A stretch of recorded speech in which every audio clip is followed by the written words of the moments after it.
مولانا صاحب ایسے سوچتے ضرور تھے مگر اپنا یہ خیال کبھی ظاہر نہ ہونے دیا۔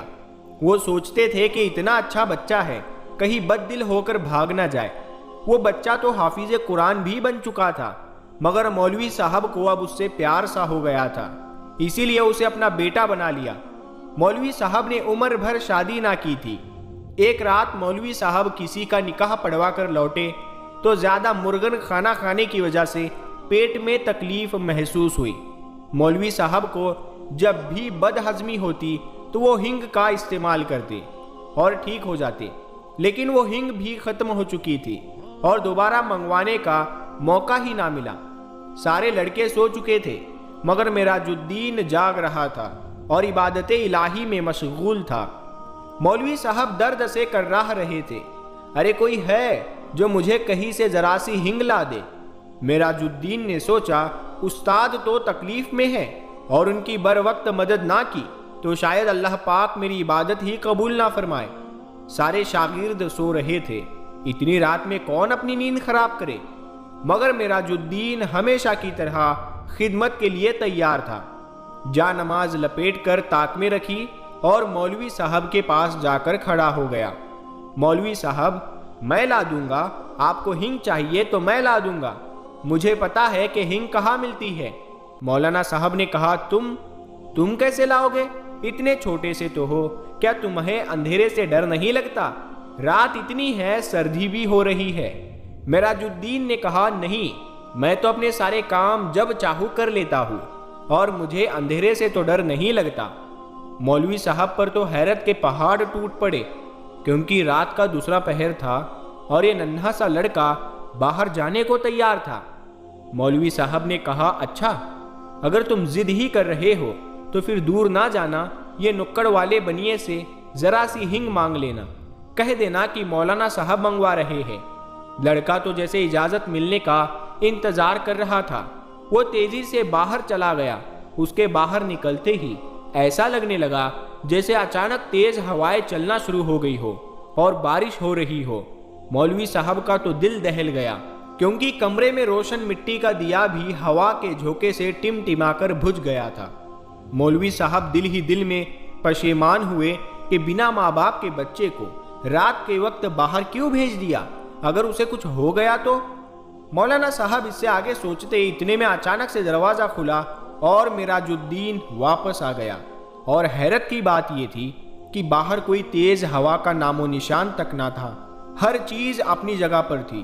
مولانا صاحب کا تو درد اسی وقت ختم ہو گیا جب انہوں نے دیکھا کہ معراج الدین کے کپڑے تو بالکل سوکھے ہوئے ہیں، حالانکہ وہ کچھ چھاتا یا برساتی بھی اوڑھ کر نہیں گیا تھا اور واپس بھی چند منٹوں میں آ گیا تھا، اور سب سے بڑھ کر یہ کہ اس کے ہاتھ میں ہنگ تک نہیں تھی۔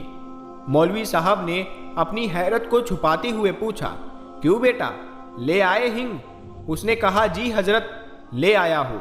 مولوی صاحب نے کہا کہاں پر ہے؟ تو پھر مجھے دیتے کیوں نہیں؟ لاؤ مجھے دے دو۔ معراج الدین نے کہا وہ میں نے باہر صحن میں لا کر رکھ دی ہے، آپ میرے ساتھ چل کر دیکھ لو اور جتنی چاہیے لے لو۔ مولوی صاحب کو تو غصہ آ گیا کہ اب میں باہر جا کر صحن سے خود ہی ہنگ اٹھا کر لاؤ، جب اس دکاندار سے لے آئے ہو تو میرے ہاتھ میں پکڑانے میں کیا پریشانی ہے؟ بچے نے کہا ارے آپ آئیے تو صحیح مولانا صاحب۔ وہ انہیں بازوؤں سے پکڑ کر صحن میں لے گیا۔ مولانا صاحب کی تو آنکھیں پھٹی کی پھٹی رہ گئی۔ صحن میں ہنگ کی بوریا تھی، یعنی پورا صحن ہنگ کی بوریوں سے بھرا ہوا تھا۔ شاید منوں کے حساب سے ہنگ لا کر استاد کی خدمت میں حاضر کر دی تھی۔ انہوں نے ایک نظر ہنگ کے انبار کو دیکھا اور پھر معراج الدین کے چہرے کی طرف دیکھا۔ اس کا سر حسب معمول استاد کے سامنے جھکا ہوا تھا۔ مولوی صاحب نے کہا ادھر آؤ، ذرا میری طرف آنکھ اٹھا کر دیکھو۔ انہیں پہلی بار اس پر غصہ آ رہا تھا، ان کے پیٹ کا درد تو رفو چکر ہو چکا تھا۔ انہوں نے اسے کندھوں سے پکڑ کر جھنجھوڑ ڈالا اور اس کی آنکھوں میں آنکھیں ڈالتے ہوئے بولے سچ سچ بتا دو تم کون ہو، کیا تمہارا تعلق جنات سے ہے؟ اس بچے نے کہا جی حضرت، آپ کا خیال درست ہے، میں واقعی میں ایک جن زادہ ہوں۔ اس کا سر استاد کے قدموں پر تھا اور وہ زارو قطار رو رہا تھا اور برابر معافی کی درخواست کر رہا تھا۔ مولانا صاحب نے پیار سے اس کا سر اپنے قدموں سے ہٹایا اور اسے گلے سے لگا لیا۔ اس نے بتایا کہ اس نیم کے پیڑ پر جس کے نیچے سارے بچے بیٹھ کر قرآن پاک پڑھتے ہیں، یہاں پر میرا بسیرا ہے۔ میں روزانہ قرآن پاک کی تلاوت سنا کرتا تھا۔ تب میرا بھی دل چاہا کہ آپ کی شاگردی میں آؤ۔ مولوی صاحب جو غور سے اس کی بات سن رہے تھے، اچانک جیسے ہوش میں آ گئے اور کہا، اچھا تو اب تو تمہارا مقصد پورا ہو چکا ہے نا؟ تم قرآن پاک کے حافظ بھی بن چکے ہو۔ بے شک تم نے آج تک مجھے شکایت کا کوئی موقع نہیں دیا، لیکن مجھے خدشہ ہے کہ اگر کسی دن تمہیں کسی بات پر غصہ آ گیا اور انجانے میں تم نے اپنی طاقت کا مظاہرہ کر دیا تو تب کیا ہوگا؟ بہتر ہے کہ اب تم چھٹی کرو اور اپنی دنیا میں لوٹ جاؤ، اور اگر تم نے میری بات نہ مانی تو میں تمہیں بوتل میں بند کر کے زمین میں دبا دوں گا۔ مولانا صاحب کی ڈانٹ سن کر وہ باقاعدہ ہچکیاں لے کر رونے لگا اور بولا، جس استاد صاحب نے اسے علم سکھایا وہ ان کی جی بھر کر خدمت نہیں کر سکے گا، اس بات کے لیے وہ زندگی بھر شرمسار رہے گا۔ مولوی صاحب نے اسے تسلی دی اور کہا کہ انہوں نے اپنا حق اس پر معاف کیا، اسی لیے اب وہ سیدھا اپنی دنیا میں لوٹ جائے، یعنی جناتوں کے پاس لوٹ جائے۔ معراج الدین مولوی صاحب کو اللہ حافظ کہہ کر کسی ننھے سے بچے کی طرح دروازہ کھول کر کوٹھری سے باہر چلا گیا۔ مولوی صاحب کو اس کے آنسو بھری آنکھیں رات بھر رلاتی رہی۔ مولوی صاحب کی ہدایت پر ہمیشہ کے لیے لوٹ جانے سے پہلے اس نے ہنگ بھی واپس گودام میں پہنچا دی تھی۔ اس بات کو کافی سال بیت گئے اور مولوی صاحب سمیت سب لوگ اسے بھول گئے، کیونکہ وہ جن زادہ دوبارہ کبھی لوٹ کر نہیں آیا۔ مولوی صاحب تعویذ گنڈے کے ماہر تھے۔ اکثر گاؤں کی نوجوان لڑکیوں پر جب کبھی ہسٹیریا کا دورہ وغیرہ پڑتا اور ماں باپ اسے جن بھوت وغیرہ کی کارستھانی سمجھتے تو وہ مولانا صاحب کے پاس آتے اور وہ لڑکی پھر سے ٹھیک ہو جایا کرتی تھی۔ ایک مرتبہ ایک لڑکی کو مولوی صاحب کے پاس لایا گیا۔ وہ لڑکی بنا پانی کے مچھلی کی طرح تڑپ رہی تھی اور بار بار سر پٹک رہی تھی۔ اس کی آنکھیں انگاروں کی طرح لال ہو رہی تھی، بال بکھر گئے تھے۔ مولوی صاحب کو وہ لڑکی باقی لڑکیوں سے الگ نظر آئی۔ انہوں نے اس پر کچھ پڑھ کر پھونکا اور اپنا عمل جاری رکھا۔ مولوی صاحب کچھ دیر پڑھتے رہے اور پھر وہ اچانک سے چیخ پڑے کہ معراج الدین، تم تو اپنی دنیا میں واپس نہیں گئے؟ کیا تم نے اپنا وعدہ بھلا دیا اور یہ بھول بھی گئے کہ استاد کی نافرمانی کتنا بڑا گناہ ہے؟ تم مسلمان جن ہو، عبادت گزار ہو، پھر تم اس لڑکی کو کیوں پریشان کر رہے ہو؟ اب تو میں یقیناً تم کو سخت سزا دوں گا۔ تمہیں اس لڑکی کو فوراً چھوڑ دینا چاہیے اور ابھی میں تمہارا علاج کرتا ہوں۔ میرا خیال ہے کہ مجھے تمہیں بوتل میں بند کرنا ہی پڑے گا۔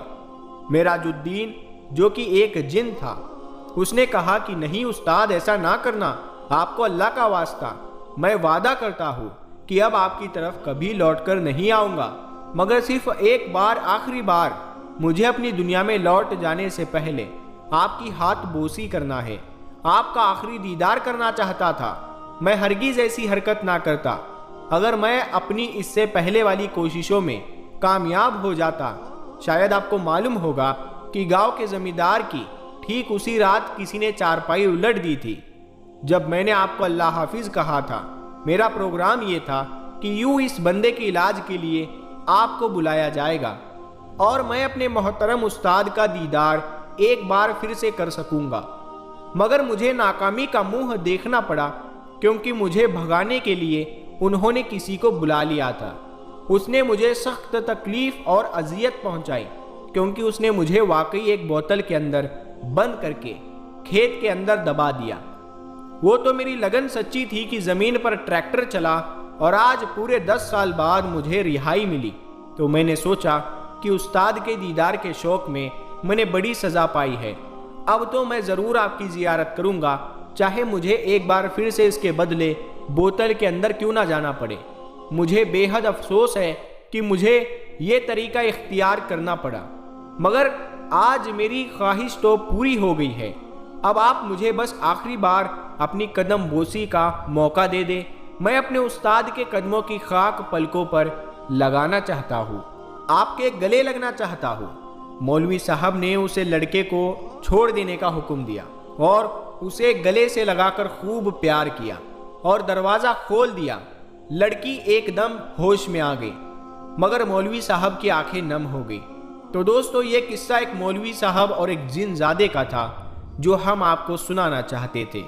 یہ ویڈیو آپ کو کیسی لگی آپ کمنٹ باکس میں ضرور بتائیے۔ ہم امید کرتے ہیں کہ یہ ویڈیو آپ کو پسند آئی ہوگی۔ ہم ملتے ہیں آپ کو اگلی ویڈیو میں، تب تک کے لیے السلام علیکم۔